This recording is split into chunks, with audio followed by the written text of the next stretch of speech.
నాకు ఎంత విసుకొస్తుంది, మీరు ఎందుకు ఇంత దిగజారుస్తారు? నిజంగా వాళ్ళు ఒకసారి ఈ రోజున సభాముఖంగా వాళ్ళందరికీ చెప్తున్నాయి, మాట్లాడండి. మీకు కూడా చెప్పాలి ఒకసారి. మీరు అనిపిస్తారు ఎందుకు మాట్లాడమంటే,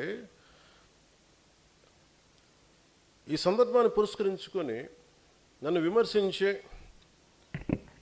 కాపు నాయకులందరికీ కూడా నా సమాధానం చెప్తాను. 12 సంవత్సరాల తర్వాత నా మౌనాన్ని వీడి చెప్తున్నా. నేను ఎప్పుడు వచ్చింది ఒక కులం కోసం రాలా. కాపు నాయకులందరికీ ఇబ్బంది ఉందని చెప్తున్నాను. నేను ఒక కులం కోసం రాలా. నా దేశం కోసం వచ్చాను, నా నేల కోసం వచ్చాను, నా రాష్ట్రం కోసం వచ్చాను. మీరు నన్ను ఒక కుల నాయకుడిగా పెట్టాలనుకుంటే ఒక పని చేస్తాను. నన్ను విమర్శించే కుల నాయకులందరికీ కూడా, కాపు కుల నాయకులందరికీ మీ గురించి ఒక చక్కటి వివరణ ఇస్తాను. మీరే ముఖ్యమంత్రి అభ్యర్థిగా మీ అందరూ ఏకాభిప్రాయం సాధించండి. నన్ను విమర్శించే వాళ్ళందరూ ఒక ఏకాభిప్రాయాన్ని సాధించాలి. ఈ మధ్య నన్ను విమర్శిస్తున్న నాయకుడిని మీరు పని చేయండి, మీరే ముఖ్యమంత్రి అభ్యర్థిగా మీరు ప్రకటించుకోండి, మీరు నిలబడండి. సంపూర్ణంగా మీ వెంట ఉండే ఎంతమంది కుల సభ్యులు ఉంటారో వాళ్ళందరితోటి మీరు ముఖ్యమంత్రి అయిపోయిన సంతోషం. నేను కూడా మీకు కంగ్రాచులేట్ నోట్ పంపిస్తాను. మీరు ముఖ్యమంత్రి నా మీద కూడా కేసులు పెట్టుకోండి, గతంలో వీడు ఇలా చేశాడని చెప్పి. ఇబ్బంది లేదు నాకు. విమర్శించే కాపు నాయకులు కూడా నేను ఒకటే చెప్తున్నాను, మాట్లాడితే రంగా గారిని పట్టుకొస్తారు. జనసేన కూర్చోబెట్టి టీడీపీ కమ్మాయిలు మాట్లాడుతుంటారు. నేను చెప్తాను, మీరు ఇష్టపడే రంగా గారు, ఆయన సతీమణి కమ్మ సామాజిక వర్గానికి చెందిన వ్యక్తి. వాళ్ళ బిడ్డలు, వారిద్దరు పుట్టిన బిడ్డలు ఇద్దరు 2 కులాలకు చెందిన వాళ్ళు అవుతారు. అంటే మీకు మీరు ఎంత కన్వీనియంట్గా ఉందంటే మీ రాజకీయం, అది చూడరు. ఆయన బతికున్నప్పుడేమో వైసీపీలో ఉన్న నాయకులందరూ కానీ ఇక్కడున్న నాయకులందరూ కూడా ఆయన బతికున్నప్పుడు ఒక్కళ్ళు మాట్లాడాలి ఆయన గురించి. చనిపోగానే ఈరోజు అందరికీ కోపాలు వచ్చేసింది. ఎందుకంటే మరి ఏం కూర్చోబెట్టి నా మీద పడ్డారు. నేను ఎప్పుడు కులం ప్రస్తావన తీసుకుని నేను ఎప్పుడు రాలేదు. చిన్నప్పుడు ఒక్కొక్కసారి ఒకసారి నేను చీరాల్లో పెరుగుతున్నాడు అడిగాను, మా అమ్మని అడిగాను, అమ్మ మనం ఏమిట్లని అడిగాను. ఎందుకు ఇలా చండాల ప్రశ్న చేసాను మా అమ్మ. దేనికంటే స్కూల్లో మా ఫ్రెండ్ వాళ్ళ ఇంటికి క్లాస్ ఇంటికి వెళ్తే వాళ్ళ అమ్మ అడిగింది, మీరు ఏమిట్లా అంటే, నువ్వు నోరు మూసుకుని నీకు ఇలాంటి అడగను. ఎందుకంటే మా ఇంట్లో మాకు తెలియదు. మా father being a socialist, it's always about society. మానవత్వాన్ని చూసాం కానీ కులం అనేది ఒక సోషల్ ఫ్యాక్ట్. మనం పుడతాం దాంట్లో ముందుకు, అంతేగాని దాంట్లో కూరుకుపోం కదా. దాన్ని అర్థం చేసుకుంటాం, గౌరవిస్తాం. కానీ కూర్చోబెట్టి పదే మాట్లాడడానికి విసుగు వచ్చేసింది నాకు కూడా. ఇంకెంతకాలం మాట్లాడతారా మీరు? ఎంతకాలం మాట్లాడతారు ఒక్కొక్కళ్ళు? మీ గురించి చిట్టా విప్పనా? ఒక్కొక్కడి గురించి చెప్పాలా? ఒక్కొక్కడి గురించి తట్టుకోగలరా? నేను మాట్లాడితే నోరు విప్పితే ఇష్టానికి మాట్లాడతారు ఒక్కొక్కళ్ళు. మనోహర్ గారు కూడా రాకూడదు అంటారు, ఆయన కమ్మంటారు. ఎన్నికైన ఎమ్మెల్యేలు అందరూ ఎవరయ్యా? కాపులు లేరా దాంట్లో? నా పక్కన లింగంనేని రమేష్ గారు ఉంటే ఆయన కమ్మంటారు. ఎక్కడో తెలంగాణను పెట్టుకున్న వ్యక్తిని చూసుకుని ఆయన కమ్మంటారు. ఇంకెవరు ఉండకూడదు. ఇప్పుడు హసీనా కూర్చోబెట్టి కాపులు అండి, ఏం తెలియ. Thank you. నేను చెప్తున్నా అంటే నేను చెప్పేది, అరే దాటి మాట్లాడదాం, కులాలు మతాలు దాటి వెళ్దాం, ఒకే అర్థం చేసుకుంటాం, మాట్లాడతాం, ప్రతి సమస్యను మాట్లాడతాం. అంటే కూర్చోబెట్టి ఇంకా తగ్గి నాకు విసుగు వచ్చేస్తుంది. ఇంకా నాకు ఓట్లు ఉంటే ఉంటాయి, పోతే పోతాయి. కానీ ఇలాంటి పనికిమాలిన విశ్లేషణలు, పనికిమాలిన ఈ విమర్శలు పెట్టుకుంటే మటుకు చాలా బలంగా సమాధానం ఇస్తాను. ఇది ఫస్ట్ టైము, భవిష్యత్తు అందరి చేత ఇప్పిస్తాను, గుర్తుపెట్టుకోండి. మీ నోళ్ళు మూతపడే వరకు, ఇంకొకసారి నా గురించి మాట్లాడాలంటే మీ నోళ్ళు మూతపడే వరకు అందరి చేత మాట్లాడిస్తాను, గుర్తుపెట్టుకోండి. ఇంకా సభ్యత సంస్కారం కాదు అని చెప్పి నేను మాట్లాడలే. ఇంకా మీరు స్థాయి దాటేశారు. మీరు ఎవడన్నా సరే మీరు మీ వాదనే చెప్తాను, మీ కుల వాదనే చెప్తాను కాపు నాయకులందరికీ. మిగతా కులాల్లో చూసారా ఎక్కడన్నా? జగన్ గారి సామాజిక వర్గంలో చూసారా వాళ్ళ కులం నుంచి కూర్చున్న నాయకులు మాట్లాడారు ఎప్పుడన్నా?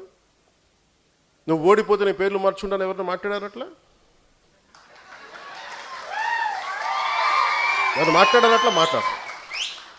చంద్రబాబు గారి గురించి మాట్లాడారు, నువ్వేం చేసావు కమ్మవారికి అని మాట్లాడతారా? మాట్లాడరు. మీరు మాట్లాడతారు. అసలు మీరు ఒకసారి లోపల ఆలోచిస్తారా? ఈరోజు మీ అందరికీ చెప్తా ఉన్నా, నా చుట్టుపక్కల చాలామంది నాయకులు ఉండేవాళ్ళు. కానీ నేను ఇప్పుడు ఉదాహరణకి ఈయనే ఉన్నారు, ఆర్ఎంఆర్ గారు ఉండేవాళ్ళు, జేడీ గారు ఉండేవాళ్ళు. ఎక్కడికి వెళ్ళినా, రాజమండ్రి ఎక్కడికి వెళ్ళినా, ఈస్ట్ గోదావరి ఎక్కడికి వెళ్ళినా జేడీ గారిని పార్టీలో చేర్చుకోవాలని, జేడీ గారిని పార్టీలో చేర్చుకోవాలంటారు. వచ్చారు, మెంబర్షిప్ పెట్టాం, వైజాగ్ పార్లమెంట్ ఇచ్చాం, ఓడిపోయాం. అతను సినిమాలోకి వెళ్ళిపోయి నేను వెళ్ళిపోతున్నారు. నాతో పాటు తోట చంద్రశేఖర్ గారు ఉండేవాళ్ళు, ఆయన బీఆర్ఎస్కి వెళ్ళిపోయారు. ఇప్పుడు మీరందరూ 3,000 మంది, ఇన్ని వేల మందికి పదవులు వచ్చినాయి. ఎందుకు వస్తాయి? మీరు నిలబడ్డారు కాబట్టి పదవులు వస్తాయి. వాళ్ళు ఉండంటే వాళ్ళందరూ రాజ్యసభ సభ్యులు అయిపోయాలేమో నాకేం తెలుసు, పార్లమెంట్ సభ్యులు అయిపోయి నాకేం తెలుసు. ఇవన్నీ వదిలేసి నా పక్కన ఆయన నిలబడితే కూర్చోబెట్టి మనోహర్ గారు సాగు కొడతా ఉంటారు నన్ను కూర్చోబెట్టి. నేను మీకు ఈరోజు చెప్తున్నా, నన్ను విమర్శించే కాపు నాయకులందరికీ నేను మనోహర్ గారిని పెట్టుకుంటా, మీరేం చేస్తారో చేసుకోండి. ఎందుకంటే అలాగే మీకు నా పక్కన రమేష్ గారు ఉన్నారు. ఆయన ఎందుకు వచ్చారు? నేను గెలిచినప్పుడు రాలా. 2014 తర్వాత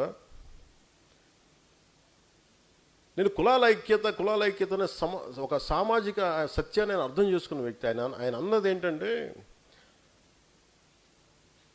మేము విజయవాడలో మేము గొడవలు చూసాం సార్, కులాల మధ్య వ్యాపారం అన్ని అంటే మానవ సంబంధాలు దెబ్బతింటాయి. నాకు మీ భావం నచ్చింది నాకు. అందుకని నేను మీకు అండగా నేను ఉంటాను సార్. నేను పాపం ఆయన నా పక్కన ఉన్నప్పుడు నేను ఎప్పుడు టీడీపీ సపోర్ట్ చేసిన, టీడీపీతో గొడవ పెట్టుకుని ఆయన పక్కనకి వస్తే అందరూ ఆయన కూర్చోబెట్టి ఆయన సామాజిక వర్గంతో తిట్టి ఈరోజు కూర్చోబెట్టి మాట్లాడితే, పాపం నేను వచ్చినప్పుడు ఆయన నాతో పాటు ఉన్నప్పుడు నేను టీడీపీకి వ్యతిరేకంగా, టీడీపీకి ప్రో లేను. 2019లో ఆయన 14-15 తర్వాత నేనంటే ఇష్టం ఆయనకి వ్యక్తిగతంగా. ఎందుకంటే ఆయనకి నేను హీరోగా ఇష్టం, ఆయనకి నా సినిమాలకి ఆయన అభిమాని, నాకు అభిమాని, పొలిటికల్గా నా భావజాలను కూడా ఆయన అభిమాని. ఆయన కూర్చున్నప్పుడు నిజంగా కనుక ఆయన వీళ్ళు ఈ కాపు నాయకులు చెప్పినట్టుగా ప్రభావితం చేస్తుంటే, నేను 2019లో కూర్చొని టీడీపీతో ఎందుకు కూడా పెట్టుకుంటాను? అంత మాత్రం కామన్ సెన్స్ మీకు లేదా? కాపు నాయకులందరికీ, మాట్లాడే వాళ్ళందరికీ.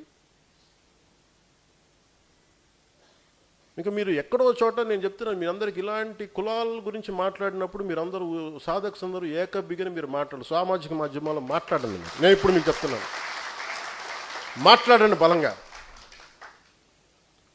జనసేన తాలూకు మూల లక్షణం పోరాటం చేయటం, అన్యాయం మీద, ఒక అభాండం మీద పోరాటం చేయటం. మీరు మెత్తబడిపోయి కూర్చోబెట్టి అలాగ మెల్లిగా అని కూర్చోబెట్టి బండగణేష్లా ఉండకండి. మీరు అందరూ గట్టిగా ఉన్నాను, అభిప్రాయం చెప్పండి బలంగా. ఎందుకంటే చెప్తున్నాను, నేను కొన్ని నిర్ణయాలు తీసుకుంటాను. నా దేశ సంక్షేమం కోసం తీసుకుంటాను, మన దేశ సంక్షేమం కోసం, లేదంటే మన రాష్ట్రం కోసం తీసుకుంటాను, మనందరి భవిష్యత్తు కోసం తీసుకుంటాను. నేను మళ్ళీ చెప్తున్నా, మీరందరూ కులాల చట్టాల్లో కూరుకుపోకండి. కులం అనే సామాజిక సత్యాన్ని గుర్తించండి, మతం తాలూకు గౌరవాన్ని పాటించండి, మీ మతాలను ఆరాధించండి, ఎదుటి మతాన్ని గౌరవించండి, చట్టాలను గౌరవించండి. అంతేగాని కూర్చోబెట్టి మనమే వైలేట్ చేసి మనమే తీసేసుకొని ఇంకా సమాజాన్ని విడగొట్టిన చండాలను చాలు. ఇంక కలపడం మీద దృష్టి పెట్టండి అందరూ. సాధకులుగా నేను ఇచ్చే మీకు సలహా నేను మీకు ఇదే. ఎందుకంటే మీరు వాడు గుర్తుపెట్టుకోండి, హసీనా గారు మీరు ఎన్ని మెంబర్షిప్స్ చేశారమ్మా? ఓకే, ఆవిడ 200 మందికి ఆవిడ నాయకురాలు. ఆవిడ 200 మందిని కదిలించగలదు. ఆవిడ బలం.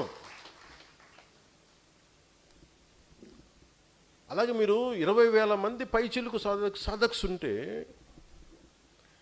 మీరందరూ కలిపి 21 లక్షల మందిని తయారు చేశారు. మీరు 20,000 మంది direct connected to 21 lakh cadre ఉద్యమీ.